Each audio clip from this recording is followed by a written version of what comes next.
Bonjour et bienvenue à cette nouvelle vidéo de cette chaîne YouTube Mister Gestion, l'hebdo de la finance.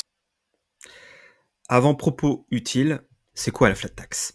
La flat tax, c'est né en 2018. Loi de finances, la première sous l'ère Emmanuel Macron.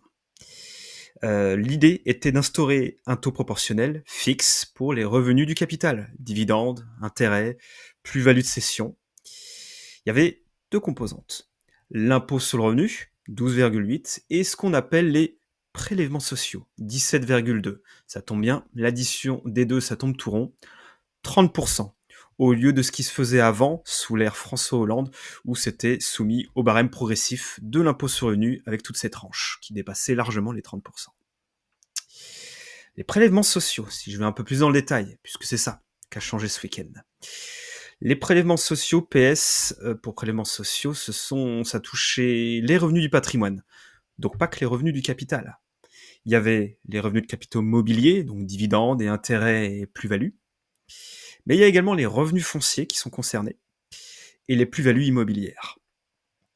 Ces trois-là sont soumis aux prélèvements sociaux, dans lequel il y a un impôt que vous connaissez très bien, la CSG, 9,2%, la CRDS, 0,5 et le prélèvement de solidarité à 7,5, tout ça, ça fait 17,2%.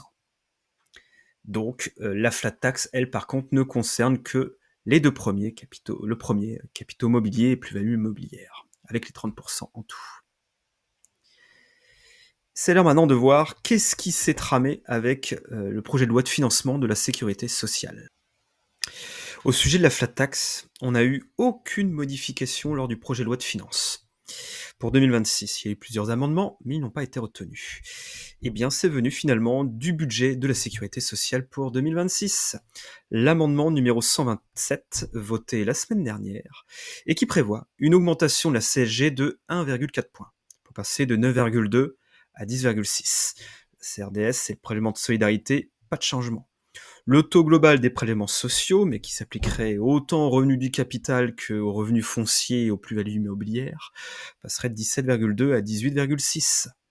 Ce qui fait que, au niveau de la flat tax totale, sur les dividendes, intérêts et les revenus du capital en général, l'impôt sur le revenu ne bougerait pas, et sous la hausse des prélèvements sociaux, ça ferait passer la flat tax de 30 points à 31,4. Donc ça aurait un impact direct sur vos placements, sur vos assurances-vie notamment, et vos placements en actions. Mais ça a encore beaucoup plus d'impact pour les dirigeants d'entreprises associés principales de leur société. Prenons un exemple. Vous avez une société qui est soumise à l'IS, un dirigeant en société par action simplifiée, en SAS par exemple, et au cours de cette année-là, il a un chiffre d'affaires de 300. Ça peut être 300 000 euros par exemple. Il a une rémunération et sur lequel il paye également beaucoup de cotisations sociales. On enlève 80 000 euros l'année, moins 80.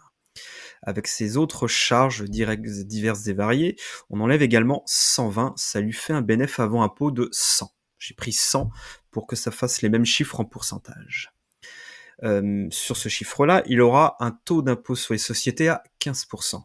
Dans les faits, c'est plafonné à 42 500 euros, mais dans un amendement au projet de loi de finances pour 2026, eh bien, on prévoit de passer ce seuil de taux d'IS à 15% jusqu'à 100 000 euros de bénéfices. On n'est pas encore sûr que ça soit dans la version finale, mais pour démarrer et pour faire les calculs, c'est plus simple.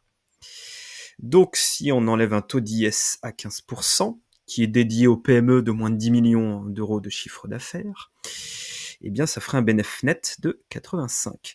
Et c'est à ce moment-là qu'on va pouvoir prélever des dividendes. Mettons que, par principe, sur ces 85-là, le dirigeant souhaite ne pas mettre d'argent en réserve parce qu'il ne trouve pas ça utile, il n'a pas spécialement d'avancement ni d'investissement à prévoir, donc il prend tout en dividende. Actuellement, il est soumis à la flat tax de 30%. 30% de 85, ça fait 25,5. Ça veut donc dire que, par déduction des 85, il lui resterait plus que 59,5. Ce qui ferait un taux global, en prenant les 25,5 et les 15, sur une base de 100, de 40,5. Donc, le taux global d'imposition, c'est pas 30, c'est plutôt 40,5. On a ce principe-là quand on est dirigeant de société majoritaire et qu'on se pose la question entre rémunération et dividende, ou le mix entre les deux. J'ai fait le test également pour 2026, en ne prenant non plus 30, mais 31,4% pour la flat tax. On a toujours un BNF net de 85 dans le même exemple. La flat tax aurait un coût finalement de 26,69 avec le taux de 31,4. Et ça me fait un taux global d'imposition qui passe à 41,69%. Si d'aventure le taux d'IS, le plafond n'augmenterait pas de 42 500 à 100 000, ou même si vous êtes un dirigeant qui a bénéficié d'une société qui dépasse 10 millions d'euros de chiffre d'affaires, j'ai refait les calculs, moi. Et dans ce cas-là, le taux d'impôt sur les sociétés n'est pas de 15%, il est de 25%, comme j'ai mis ici en orange. Et tout en bas en rouge, j'ai refait les mêmes calculs. Quel serait le taux global d'imposition? C'est encore pire. 47,5 en 2025, 48,55 en 2026, donc quasiment la moitié. Donc, se rémunérer en dividende, c'est pas toujours la meilleure solution. Voilà pour cette petite vidéo qui, je l'espère, vous sera utile. Au revoir.